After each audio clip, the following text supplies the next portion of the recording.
She followed me into the bathroom and shut the door behind her, putting me in the corner where she started to hit me in my head multiple times. I had fallen to the ground. She knocked my ear gauge out of my ear, and I had blacked out. Next thing I know, I'm waking up to, I don't know what's bleeding, but I'm waking up to blood. Luckily, I had my phone in my pocket, and I called 911. Hello and welcome to This Is My Chapter. This Is My Chapter is a podcast that we decided to do together in hopes of building a community and giving others an opportunity to share their stories and chapters of their lives. We know that everyone goes through their individual things in their life and chapters that happen, and we think that there's a lot of growth that can happen from sharing it with others. We are very excited to be here and to hear all of these things from our guests. And we hope that listening, we can help others feel less alone, whether a chapter to you is a day, a week, a month, a year, or whatever you define a chapter as. We all have them, and we are very excited to share and get to know others through this. I'm McKenna, and this is my dad here. Hey, I'm Doug, and I'm very, very excited for our guest today. I've known Megan when we used to work together here in Utah, and she now lives in New York. She has quite a few chapters that we're going to discuss today. And once again, welcome, Megan Stewart. Hello. Thanks for having me. You're so welcome. Let's just get going. Let's start talking. Let's start at the beginning of your life and work your way up. All right. So yeah, Doug and we met in Utah. I was born and raised in Utah.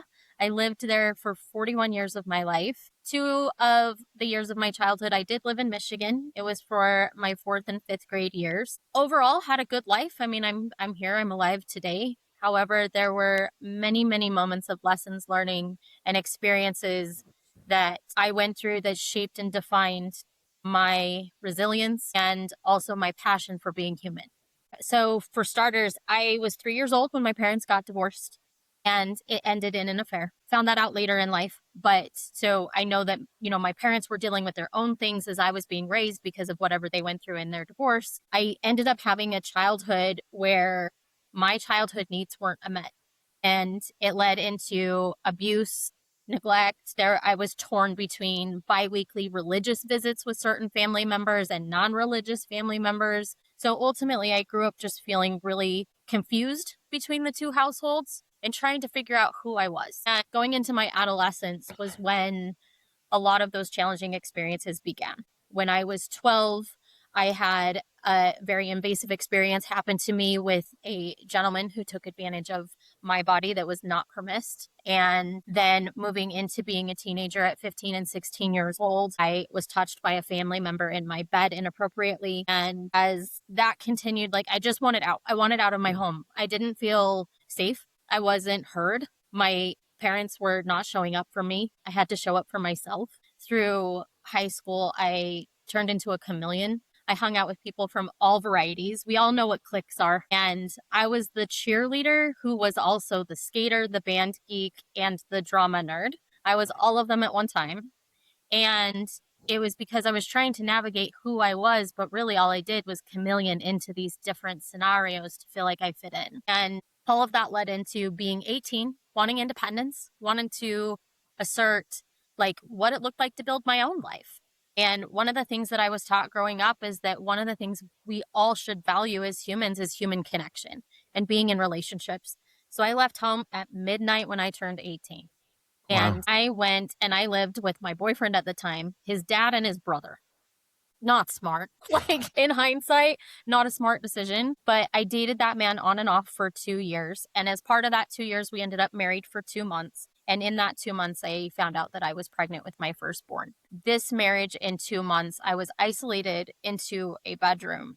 And whilst I was locked in a bedroom, he would proceed to have intimate interactions with other people, from group things to individuals and stuff. And if he was not satisfied, he came back in and took advantage of me to be satisfied. When I found out that I was pregnant, I got really, really sick. The first trimester, when you're pregnant, the first 3 months, you get very ill. And I was basically purging both ends. And all I was craving was cranberry juice. And I asked if he would go to the store, which was literally 1 block away. And he wouldn't go. And he said, well, as soon as you're done being disgusting, you can walk yourself there and go get it. I'm so sorry. And I did. Like the moment that I could gather myself, I went and got cranberry juice, and I came back and I got my satisfied the craving and put back into the bedroom. He had a friend who would escort me occasionally to have the luxury of checking out a book from the library. And this one time we went to the library and this gentleman went into the bathroom, and I used that as my opportunity to ask the librarian for a phone. This is when corded phones still existed. And my one and only phone call was to my mom. And thank heavens she answered. And all I said is, I'm in big trouble. This is the address I'm at. Get me out at this time, this day. Don't ask questions, just do. Show up for me. And there was a Saturday, probably about 11 or noon. And my mom and a group of family members basically came, escorted me away from that apartment. He showed up and was trying to prevent me from leaving and like convince me in a loving way. He was trying to put on an impression, things like that. And I left and there was no turning back. I ended up living with my mom, pregnant with my son, and going through a divorce. And I was 19 years old. Yeah, that's got to be tough, but it's luckily you got out when you did. Yes, absolutely. Progressing forward, while I was pregnant with my son, he had met in like an off spurt between his bio dad and the pursuit of a new relationship. I had met him like just briefly, and so I wanted to reconnect that because it was a good connection. But I also didn't know like where it was going, and it didn't work out. But in this timing, I was like, hey, maybe he's interested. So I reached out to this gentleman and we pursued dating all through my pregnancy. He was in the delivery room with my firstborn, and he later adopted him. So he showed up. He became the father figure for my oldest and asked me to marry him after Ethan had turned 2 months. And it was just like, it almost felt perfect. So just to catch up in the dialogue of the dynamic of being a chameleon, my first marriage was a pagan ceremony. I wore an all black dress, and it was in Memory Grove over an altar with a pagan ceremony.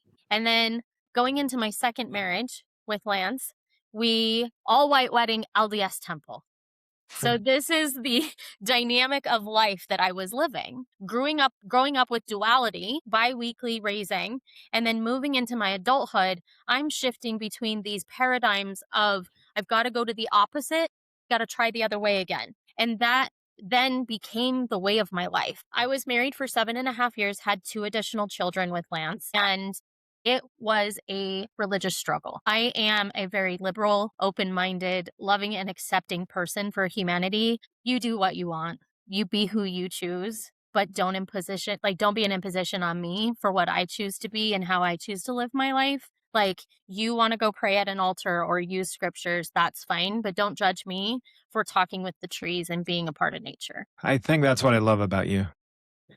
From the moment I met you, you are you, and that's what I love so much about you. Thank you so much, Doug. And it took a lot to get there. I had to get comfortable in my skin to do that. But yeah, I definitely live that human beings have the right to choose the direction of their life, but be a kind person. Just be nice. Yes. Show a little kindness even though you may not agree with someone. I love that. I think if there's anything that would just benefit the world, it would be kindness.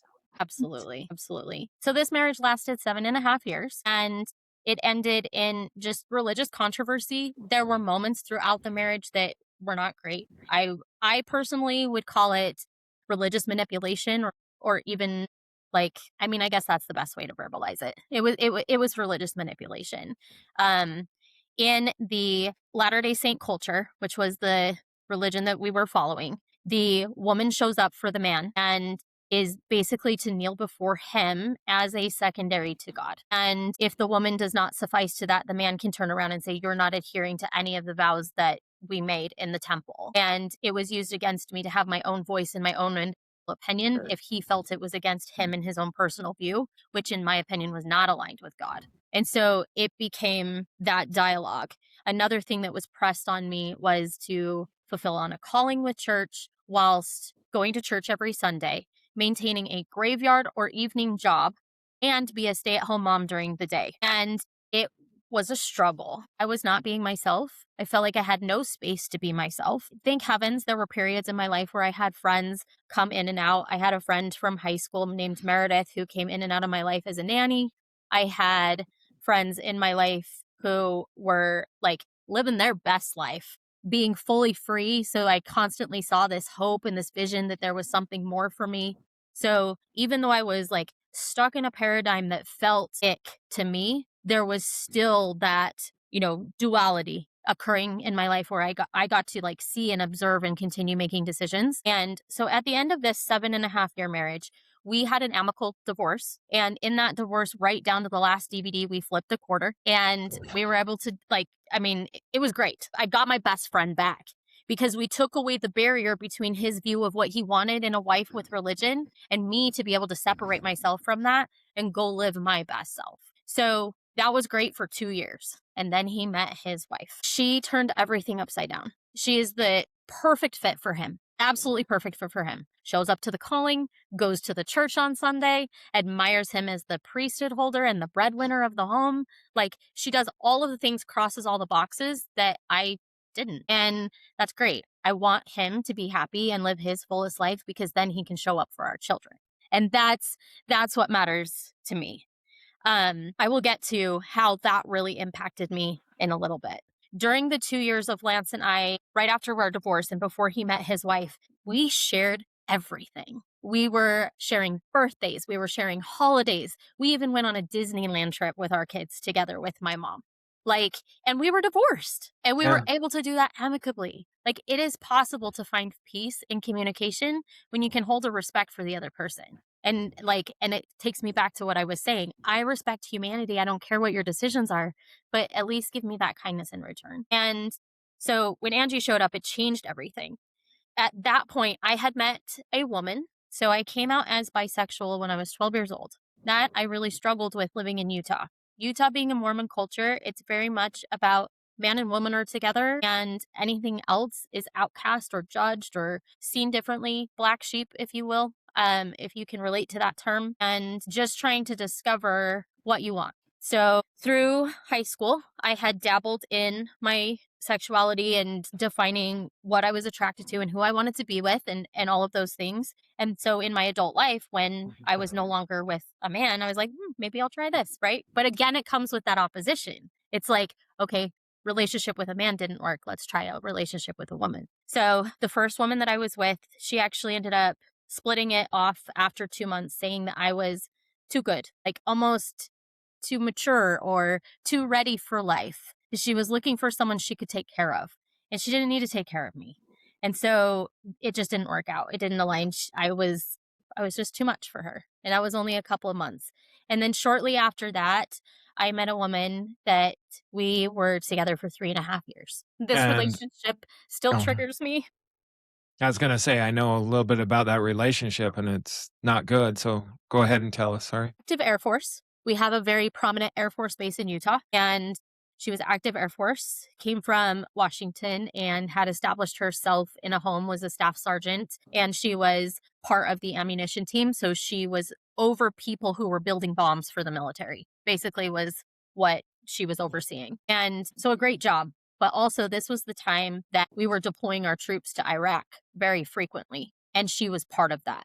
She was deployed to train Iraqis because we had a partnership. Like, I don't know all the details because I'm not in the military, but we had an agreement where we would go and we taught them certain things when it came to ammunition in trade for peace, in essence. But she ended up deploying 3 times. And always welcomed her home with banners, sent her care packages, just really showed up for her on deployments. And after her 3rd tour, she came back and she wasn't the same. And she refused to seek help. And inside of that, she started drinking. And the drinking became very, very heavy. Our relationship ended on a Christmas. I was running late. I was coming from Salt Lake after visiting some friends. And I was late to dinner and I showed up and she was already drunk. And we sat down in the garage. I was like apologizing profusely because she was very upset. And one thing led to another. She was ridiculing me about being an awful partner, ridiculing me about being an unstable mother, and how I was undeserving of any relationship I had with my children, that she never wanted kids in the first place. She doesn't know why she got into a relationship with me. And I was trying to defend myself. I was trying to stand up for myself. So as I was talking back, my voice was escalating, and I know that that was triggering for her. And I tried to walk away for a break, and she followed me into the bathroom and shut the door behind her, putting me in the corner where she started to hit me in my head multiple times. I had fallen to the ground. She knocked my ear gauge out of my ear, and I had blacked out. Next thing I know, I'm waking up to, I don't know what's bleeding, but I'm waking up to blood. I feel foggy. I'm scrambling for my phone. Luckily, I had my phone in my pocket, and I called 911. This was pretty late at night, like maybe between 11 and midnight, and they showed up. They took her. She actually left the house. She went over to the neighbor's house. I don't know why or whatever, but they showed up. They always come with more than one individual in a situation like this because they need to have at least two people, so one can go to the victim and one can go to the other party. So in that, she was being interviewed, I was being interviewed. They took pictures of me. They had a body cam, all of these things, and they ended up arresting her. So she went to Weber County, and they stayed with me till I had just calmed down enough to like regulate myself. They're like, okay, you should start gathering your things and get ready to leave. And I said, absolutely. Within about an hour, they said, she's bailing herself out. You need to have everything out by 4 a.m. I had just gone through something between 11 and midnight. And now I have to have all of my things and myself out of there by an ungodly hour. Like, just, yeah. And so I left, and then I ended up going through court proceedings. Luckily, I had friends in Layton. So that's pretty close to where I was currently residing with this woman. And so I moved in with this roommate, and I started to make arrangements for getting back to Salt Lake County as quickly as possible so that I could be around the people who were supposed to be my support. The lease was ending from Layton while going through these court hearings, and I ended up moving into a friend's house on a couch because I was unwelcomed by my mother back into her home. She said, "You are strong and independent. You've made enough decisions on your own. You can figure it out." Sorry. So I moved into this friend's house, and I was on a couch for about a year. I was living the high life when I dated this woman. I had good money. I was a supporting partner. I had a car. I had a motorcycle. Like I was living my dream life, and I had to surrender it all. I had to switch jobs. I could no longer afford my car. I couldn't keep my motorcycle. I could no longer live this life that I had created.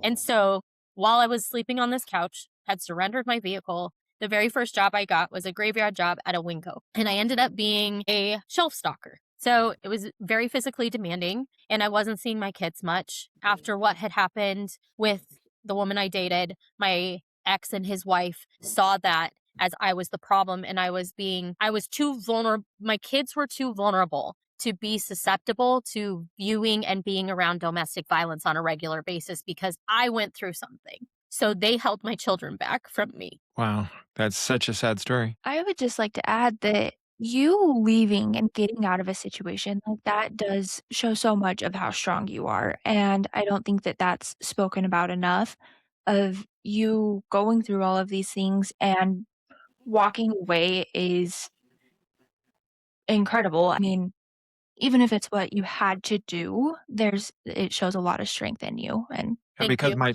my childhood was full of domestic abuse between my dad and my mom. They were divorced, but I'd seen my dad beat my mom up a couple times, and a lot of people don't leave those situations.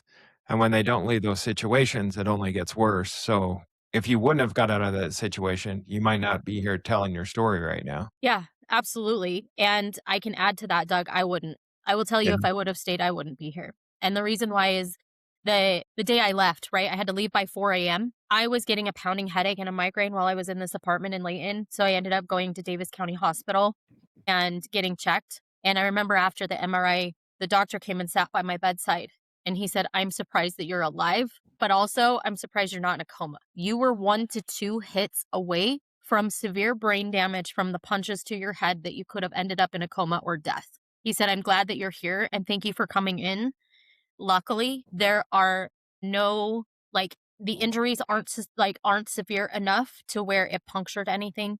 Your brain is safe. It's just that there's a lot of swelling and there's a lot of damage to the superficial tissue and the underlying tissue that's just above your brain, but your brain is protected. You're good." And that was so reassuring. But how Yeah. in the world can you have a life that's reassuring around, my brain was protected? What about me? Right? Right. Right. So Winco, stalker, ended up moving up, and they turned me into an order writer. And when I got this raise as an order writer, I was like, okay, now I can afford like my own place again. I'm going to start looking into having my own apartment and building myself up again. It was about a year and a half into this job, I was able to do that. I did have housing assistance through the state of Utah. I utilized that service. Sidebar, a little upset that those kinds of assistance are being taken away from people. If it wasn't for that assistance, I wouldn't have been able to create the next step in my life. So I just really appreciated that I had that. I had that access. I ended up moving into an apartment. I was so excited. I started to see my kids again. They were coming around.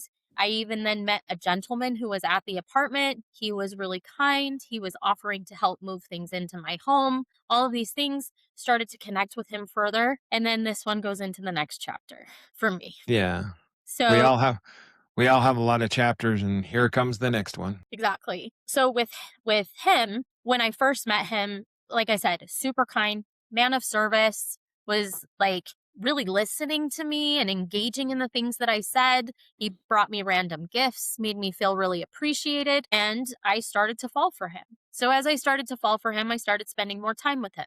The more time that I spent with him, the more access he had to taking everything from me. Later, I found out that he was a heroin addict. So it was about 2 or 3 months into dating that I found out he was a heroin addict. I had mentioned previously that I grew up with the duality of religious and non-religious. When you grow up religious, or at least the way that I was brought up religious, you're taught to avoid certain environments and people so you don't end up learning the details about certain things. I ended up dating a heroin addict because I didn't know the signs to look for. I was not educated on what a heroin addict's SOP was. I did not know what I didn't know what to look for. So I started missing jewelry, didn't know where it was. Started missing money, didn't know where it was. One night I fell asleep, I woke up, I went to get my car keys to go off to work. Guess what?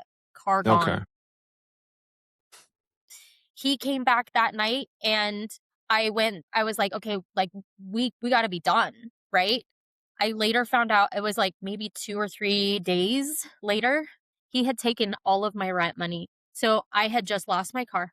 I lost all my rent money and I ended up evicted. Once again, I had family who was unwilling to assist me. And it ended up being that the friend who I slept on the couch couldn't assist me. And my only default was to stay in a relationship with the heroin addict. He was the Mm. only person that could promise me to have food, a roof over my head, and to make sure that I was okay. Wow. Terrible, terrible story. So Hmm. I motel hopped. I have slept on stairs in hotels and motels. I slept in an abandoned RV once, had a gun pulled on me because I was a driver for a drug dealer, all because I had to make some kind of like keep myself protected. I literally had gone into survival and I leaned into this relationship of so called loving someone to protect myself. And it turned into an on again, off again thing for 8 years. I'll tell you about this 8 years. One day while I was in the muck of, jumping between motels and going through the abandoned RVs and being this driver, I was sitting down and I was on my laptop and I found a job on Craigslist. And I don't know if that even exists anymore. But I was on Craigslist and I found a job and I was like, hey, I actually think this would be really good. So I went for the interview. And as I was talking to them, they were asking me questions people don't normally ask.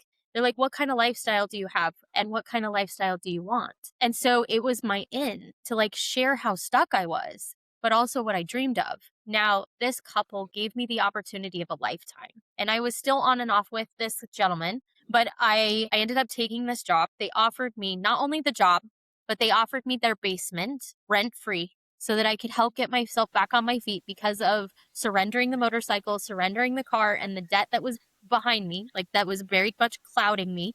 They gave me an opportunity to pay off a little bit of credit card debt and stuff like that. And still gave me money, a place to live, and food. So it was perfect. And on top of that, it was literally the neighborhood over from where my kids were. So I got to create stability for a couple of years of my life and had my kids coming back into my world. And in that, Jeremy and I were still seeing each other on and off, but I was maintaining that boundary because I knew that I had something good. Well, one thing led to another and I was progressing in the industry and a gentleman caught eye of my skill set.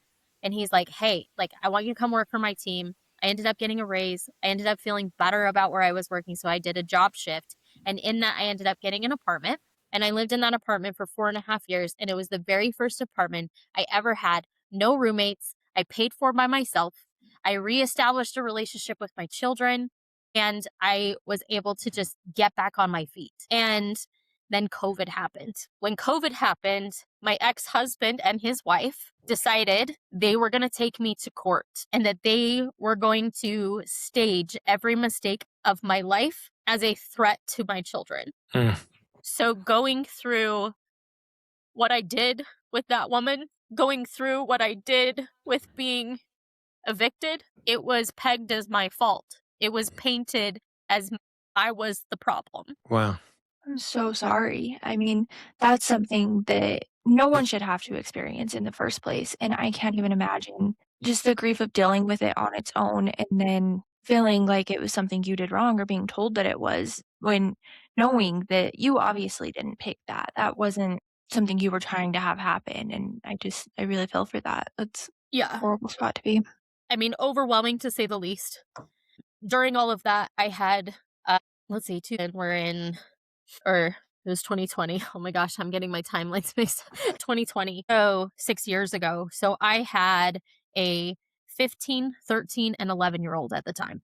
My 15-year-old was angry. He was going through a lot of physical problems, mental health issues. I was the only person showing up for him, but behind the scenes, pretty sure he was being told that, mom is not well and she's not healthy to be around, or, whatever was being said. But he ended up being very angry at my house, and I went through almost a year of holes in the wall, broken blinds, having him arrested and taken to youth services to have a couple of overnights just to level himself out, stuff like that. And during this whole time going to court and having all of this in the communication between the attorneys and the court, that it's my fault, that the kids are afraid to be around me. The kids are afraid to come to my house. It's unsafe. It's unstable. Just a sad, sad situation. Yeah. The end of that, I don't remember exactly what year, but I want to say that all that court stuff lasted maybe close to a year. So maybe 2021-ish. And that sounds about right, because just trying to think of the time. Early 2021, again, still seeing Jeremy on and off, right? I had him coming in and out of my life, but never when my kids were around. It was always like I was going to protect them. I was going to continue paying my bills. I was going to maintain this apartment. I wasn't going to give him any chance to take from me again, but I still wanted to show him I cared about him and show up for him and give him access to something that was different from being a drug addict. That's what loving an addict looks like. Yeah. And so I was trying to be there for him in all of this. He still stole from me, but I never gave him enough access to take enough from me to take my home or take my access from my children or things like that. I got smarter. I was able to do that. And early 2021, I found out that I was pregnant. And that is when I knew that I had to shift my life. I had a friend of mine tell me, Megan, you are a vessel for greatness. This kid is meant to come to you. You're going to learn more with her than you will anybody. And that was magical. So I started focusing my life on her. And that every relationship I had, whether it was with my 15, 13 and 11-year-old at the time, right? Whether it was with them or it was with my parents or it was with my support network, I started to analyze this relationship dialogue to figure out what was the best environment for this child to be brought into. I had cut Jeremy off completely. He did not come around during my pregnancy. And I did offer him to be there for the delivery. He did not want to. I chose a home birth, 36 hours at home. Amazing. Amazing. It was. Yes. I'd say that's pretty incredible. It was an incredible experience. I had an incredible midwife, and she had an incredible support, and I had some friends who were very, very close to me that are my family. I call them my family. They're not blood related to me. They are my family. Yeah, it was absolutely magical. But because I did not want to go to the hospital, I ended up delivering at home, and I didn't give him access to that. And because he wasn't there, I got to have an option. The option of not putting him on the birth certificate, making a choice for this child to have a parent who I knew was going to show up without inconsistencies. Good for you. So I very consciously made a mature choice for the child. And it wasn't about being vindictive. It wasn't about making him not feel seen and heard. It wasn't about any of that. It was really about me doing what was best for this kid.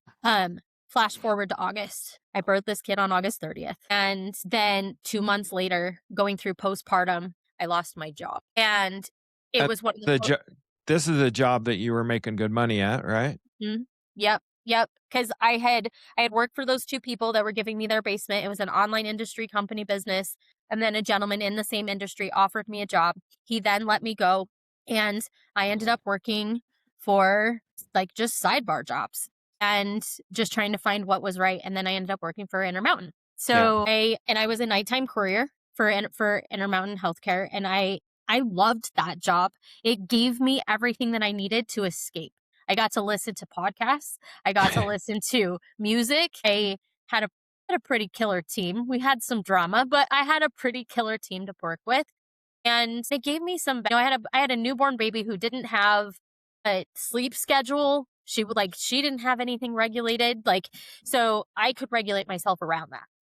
And I was with Intermountain Health for, I want to say, just over a year or just under a year and a half, right around there. And then I was offered this job back to come and work in the online industry again. And that was maybe a year and a half ago. I don't know how long ago I left Intermountain. Yeah, I don't remember.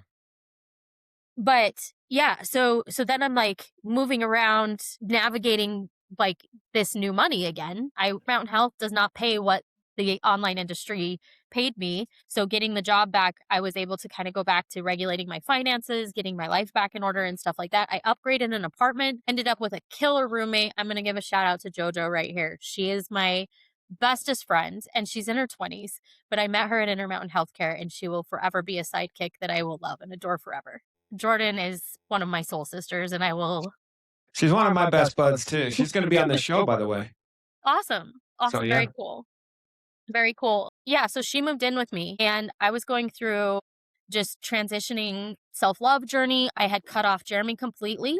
I actually had written an official letter. I started going to retreats. I've been a massage therapist. This is something I didn't mention earlier. I've been a massage therapist since my kids were little. When I was in the Mormon marriage, I became a massage therapist. So I've been a massage therapist. Now I can say I've been doing that for 20 years and it's one of my passions, but I was able to build an income and then get an opportunity with retreats, being the massage therapist that was designated. And at one of these retreats, I had one of the ladies ask me, Megan, are you done being addicted to chaos? And It was the best inquiry I could have ever had. And I will tell you, it was invasive. It was so uncomfortable, but she said it with love. And I think the learning lesson here, and I hope that all the listeners on this, if you get anything from this, don't be afraid to ask the question because that question changed my life. When you first heard that question, was it upsetting at the very beginning until you thought about it, or were you immediately like, wow, that is. So we were all talking about our life stories and there were other inquiries going on of like, what would be next or how would you do things different and stuff like that. And this woman just looked over at me and was like, hey, Megan, are you addicted to, are you finished being addicted to chaos? And I was like, but here I was in the mindset and the environment of everybody with progressive thinking and kind of looking at different avenues, like almost like trying on different hats, right? If you don't like the hat, put it down. If you want to really like it, buy it, like that kind of thing. So when she asked the question, yes, it was uncomfortable at first. It was like, number one, you're calling me out. You're saying I'm addicted to chaos. You're saying that my life is chaotic, but also I get that you're saying this from love. Like if you're done being addicted to chaos and your life looks like chaos and you set the chaos aside, what could your life look like going forward? And so I got to have that like dual lens perspective because of her inquiry. Wow. So somebody could have just changed your life just from one question. Yes. Or the beginning of it. Yeah. Then I went on a self-love journey and I ended up like reading a lot of self-love books and learning how to self-care. I started doing pamper myself nights where I would sit down for an hour and paint my toes and just like really dedicate time and attention to myself. And sometimes it was little, sometimes it was big. It just depended on what I needed or wanted, but I honored myself. and I didn't enter into any relationships. And then I ended that journey with a sologamy ceremony, which is a solo ogamy, which means like, so if you know solo and monogamy, it was sologamy. So it was about being monogamous to myself while honoring my own vows and giving myself vows for my life. That's amazing.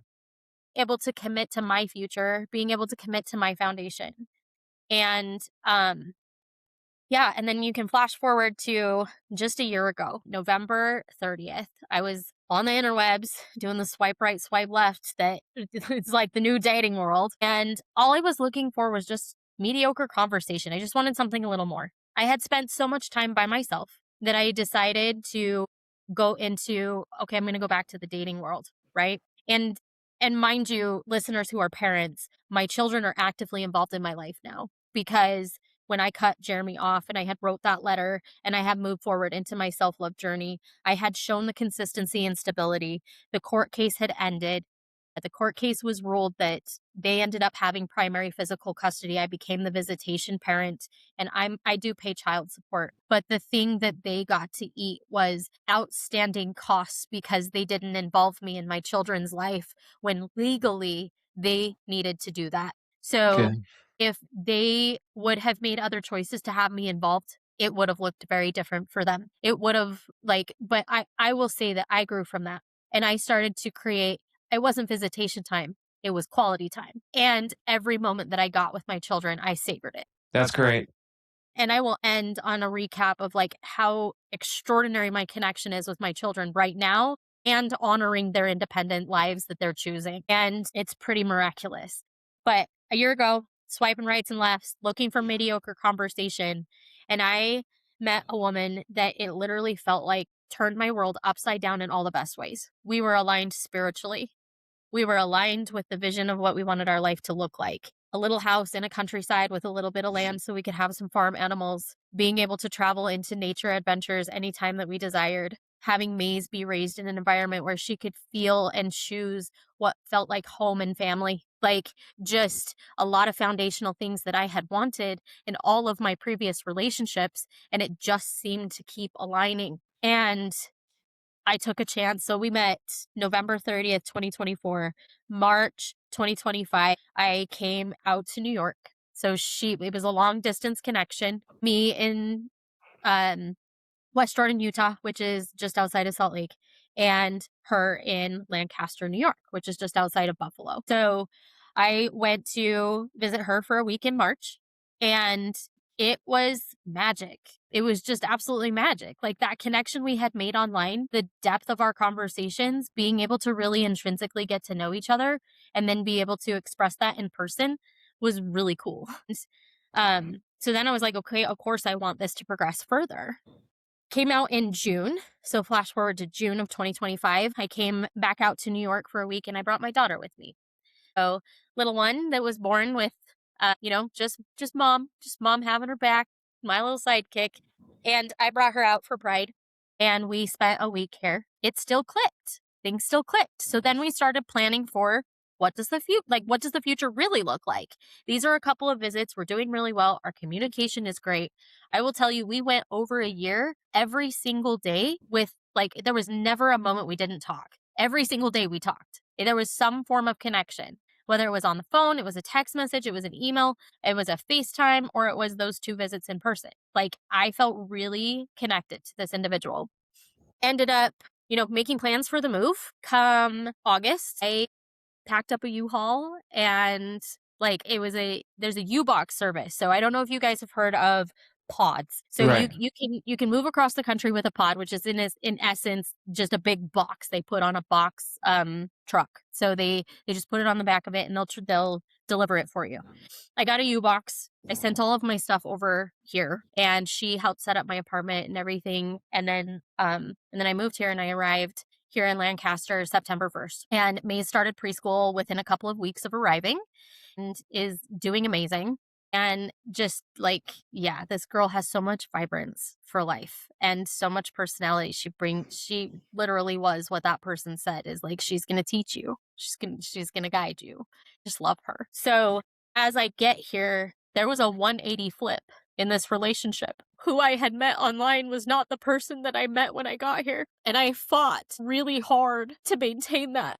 But my focus was on trying to find some kind of compromise where we both had to make sacrifices, which was to be a very unhealthy focus. So as things progressed and kept getting worse, I had to make the choice to honor her and walk away, and honor myself and walk away, or continue fighting for something and allowing the relationship to continue to destroy us both. Yeah. And so I called it off, and I called it off right around Christmas time. And that was very triggering for me. I started to feel isolated because I had trauma from Christmas in years past. For sure. For sure. But I knew what to do. So I got on the phone, I got into therapy, I started, doing all the things that I needed to do. I honed back in on like a lot of the tools I learned in my self-love journey. During my self-love journey, I was able to find Kundalini, which is a type of yoga meditation. And I was able to find breath work. I was also able to hone in on the chakras of being a Reiki master and using that to just continue to balance myself out. And I found a love and a passion for crystal healing that was beyond. And one of the basics was doing positive affirmations in the mirror and having positive self-talk with myself every day. And so because I had discovered it, I defaulted to that. So New Year's Eve was spent with my little one, my little 4-year-old, who sat and meditated with me. And we did tapping and we did somatic release and we allowed our bodies to just have fun as we took in the new year. And Awesome. it was phenomenal. Yeah. And then we haven't stopped up to this point. We do some form of affirmations every day. For Valentine's, I gave her a meditation cushion. So she has her own little Zen spot now. And those are key aspects of our life that we get to utilize as often as possible. And I don't think I'll look back from that again. I did for a few months after I moved here, but I don't think I'll look back from that again, how important breath work is and honing into yourself, being present in your body so that you know when your fight or flight is going to kick in and what to do so that you can make those decisions and feel confident in that. That was such a valuable thing for me. But there was something outside of that I needed. I needed to disrupt that feeling of isolation. I needed to disrupt that feeling of trauma creeping in. I enrolled myself in a mentorship. I don't even know if I should tell you the amount of money. Is close to $10,000. Wow. For a 12-week program designed around embodying your authentic self, being the person who is unwavering against any challenge in this world because you can trust and hone in on yourself and your love. And I can say 5 weeks in, this is my chapter. There you go. This is what's next at a foundational level. I love Megan first. That's the most important thing. It does not mean that I don't love everyone else, but I love me first. Yeah. It took me 60 years to figure that out, that I had to love me before I could love someone else. And I'm glad you're there 20 years before I was. Well, I'm glad you're there, Doug, regardless Thanks. of age. When we all make it to that point, woohoo! Yeah. It shifts the way that you relate to your life. Yeah. So where do we go from here? Yeah. So what's next is dating and discovering new connection freely and adventurously. What's next is my daughter, watching her thrive and develop her own sense of security and self-love as she's young, watching her enter adolescence with a sense of being able to be fully self-expressed without that constraint that I went through, without that expectation of checking off the boxes that society wants you to have, giving her that opportunity to live with her dreams and her visions. That may be the most important thing I've heard in all these podcasts. And then there's also continuing my self-love, putting myself first so I can show up for her. And then I have my daughter who is now, she'll be 17 in May, and she's coming out to spend a month in New York with me in June. She'll have some various visits before she graduates high school. She is loved and valued and secure in the home that she has with her dad. But the separation with moving states has given her the ability to hone in on the quality time and kind of direct the relationship she would like to have with me. So she knows that phone call anytime, we can email, we can text, send pictures, and we have trips arranged. So it creates a stability and a consistency, but it also gives her freedom to discover herself and to kind of navigate what a relationship with me looks like. So it's not me as a parent telling her how it should look and how it should be. I have an 18-year-old who's on a mission. He and I were estranged. We were estranged for 3.5 years prior to his mission. We talk at least twice a month. And Good. through the end of Thanksgiving and going into the new year, we were talking every week. So, like, I mean, when you go on a mission, it's a busy life, and it was the life that the direction he wanted to go. And again, I've said to you guys, I love human beings. Whatever direction you want to choose is fine, and whatever level you want me in your life is great. But respect that I'm different than you, and it's okay for me to not do the same things. So him and I, we talk about values and what religious scripture could look like in everyday human life for people who are not religious. And it's a very cool conversation to have because he gets to feel respected being a missionary, and I get to be respected being a little different on the other side and a supportive mom to show up for him. That's So good. it's a cool balance. That's amazing that you're willing to do that. He's willing to do that. Yes. Yes. And my oldest, he's now 21, just turned 21. This kid was supposed to be in a wheelchair by the time he hit 20. He has defied the odds. He's not in a wheelchair. He's had his kyphosis corrected. He's been through surgery. He's been on medication most of his life. He's dealt with anger. He's learned how to manage that. He's now in his own apartment. He pays his own bills. He has his own car. He's doing his own thing. Like, he's living his best life. And I'm the person he gets to call anytime he wants. Awesome. And it is such a joy when he reaches out to me. Like, it is so cool to have kids who are so vastly different and yet still so deeply connected to me, even though it's in different ways. That's so amazing that you've created that where you can have a relationship with all of them, and being okay with it being different between each child is just incredible to let them do their thing. And I admire that a lot, and that's really awesome. We started this because when life knocks you down, like, you have you can get back up and there's different things, but you are just a perfect example of someone who had some of the worst things happen, and just time and time again, and watching this and hearing you talk about just progressing and becoming who you are is incredible. So I really look up to you for that. Thank you, McKenna. Thank you so much. I think the last thing that I will add is, like, this chapter, if I had to define it as anything, like if I had to do a little catchphrase for it or something, it would just be, this is where resilience meets the divine. Beautiful. I get to embrace the divine timing of all the things that align in my life, and I'm the creator of it.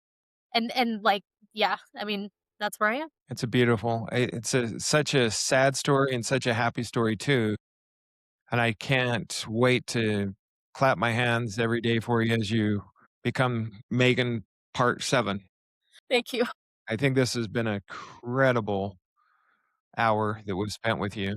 And like I said, I knew I was a dispatcher and you were a courier, and I knew you were special then, but this has just been overwhelming knowing your whole story because I never knew the story until we talked about you being on the show and you sending us all the information. And I just went, what? There's no way that this could have all happened. But I'm Yeah, so excited that you were here. And I'm so excited that you're helping share this story so you can help thousands of other people. absolutely. And it's my pleasure to impact other human beings to show up, not just for themselves, but show up for the world as your authentic self. There you go. Be you. Takes a lot of strength to share, and just with all of the things you've been through, it really will help so many people, and we appreciate that. You're welcome. Yeah. Thank you so much. The reason we started this podcast is because our son took his life and we wanted to help others. And tonight, Megan is going to help so many thousands of others. And we appreciate her. And thank you for being on the show. You're welcome. Thank you for having Okay. me so much. Have a great night. Thank you for listening. Remember that the past does not determine your future, and it is never too late to rewrite your own chapters. Amen.